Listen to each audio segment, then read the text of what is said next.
Alors on continue maintenant avec la formule de Moivre, qui est une des formules les plus importantes qu'on va voir avec les formules d'Euler dans le chapitre des nombres complexes. Et on va considérer, maintenant qu'on connaît la forme trigonométrique d'un nombre complexe et qu'on a vu l'écriture cosinus θ plus i sinus θ, on va considérer la puissance cosinus θ plus i sinus θ, donc la puissance n. Et ce qu'on va dire, c'est que pour tout n entier et que pour tout angle θ réel, cosinus θ plus i sinus θ à la puissance n est égal à cosinus de nθ plus i sinus nθ. Alors ça, c'est évidemment une formule à connaître impérativement, et notez qu'elle vous simplifie grandement la vie, parce qu'une puissance n d'une somme, il faudrait d'habitude faire la formule du binôme de Newton, avec beaucoup de termes à calculer. Or là, tout simplement, ça devient cosinus de n fois l'argument, plus sinus de n fois l'argument. Donc ça simplifie grandement les écritures, on va le voir avec l'exemple ici. Alors, on prend pour exemple racine de 3 plus i, souvenez-vous, c'est celui qu'on a fait juste avant avec la forme trigonométrique. On a vu que racine de 3 plus i, je ne vais pas le refaire, c'est 2 fois cosinus de pi sur 6 plus i sinus de pi sur 6. Voilà.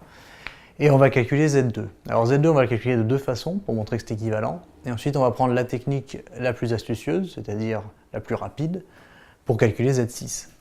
Alors Z carré,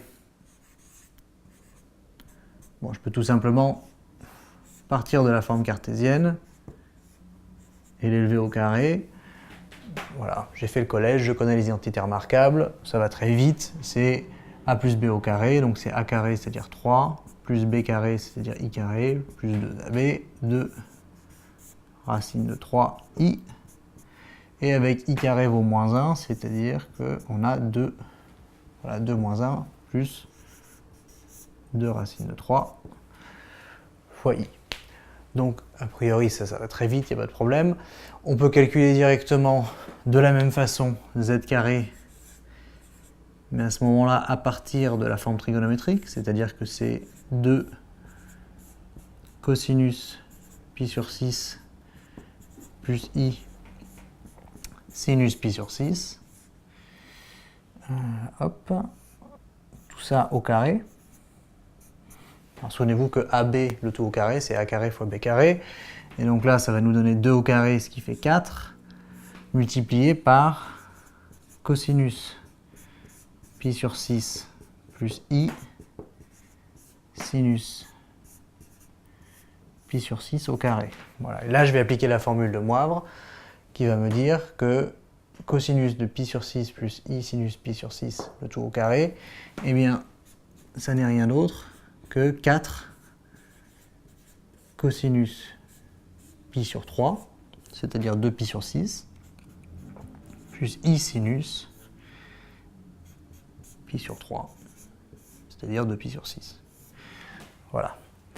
Et on va pouvoir, si on se souvient de ces angles de référence, on va retomber sur le même résultat. Je vais continuer ici. Voilà. C'est égal à 4 fois, alors, cosinus de pi sur 3, eh bien, tout simplement, c'est un demi, plus i sinus, de pi sur 3, eh bien, c'est racine de 3 sur 2. Et donc, ça nous fait bien 4 fois 1 demi, ça fait 2, plus 4 fois 1 demi, ça fait encore 2, 2 racine de 3 i. Donc, on retrouve bien la même chose, et on voit bien que c'est assez simple à manipuler, que ça va assez vite. Évidemment, il faut connaître ces angles de référence, mais ça, c'est vrai pour tout le chapitre des complexes. Et on peut donc calculer la puissance 2 assez facilement. Mais bon, il n'y a pas beaucoup de différence en termes de rapidité entre les deux méthodes. Alors maintenant, par contre, si on veut calculer z puissance 6, alors il y a plusieurs solutions. On peut prendre racine de 3 plus i, et puis la puissance 6. Mais là, il faut que je sorte la formule du binôme, que j'écrive tous les coefficients binomiaux avec les puissances qui vont bien. Ça va me prendre pas mal de temps et je ne suis pas à l'abri d'une erreur. Donc c'est peut-être pas la méthode la plus simple. Je peux sinon dire je prends Z2, puis je l'élève au cube, pourquoi pas. Je peux élever Z2 au cube, à ce moment-là, mais ça fait 4 au cube fois soit ça au cube, soit ça. Alors ça, c'est pas intéressant, parce qu'on trouve le même problème que là-bas, c'est-à-dire que c'est un nombre complexe au cube, formule du binôme de Newton, etc. Ça, par contre, au cube, pourquoi pas? Parce que finalement, c'est cos θ plus i sinus θ. Et si je mets au cube, je sais qu'il suffit que je prenne le cosinus du triple de l'argument et le sinus du triple de l'argument. Donc, z puissance 6, en fait, ça va être z2 au cube. Et donc, ça va être 4 cosinus pi sur 3 plus i sinus pi sur 3. Et tout ça au cube. Donc ça va être 4 au cube fois cosinus de triple de l'argument, c'est-à-dire pi plus i sinus pi.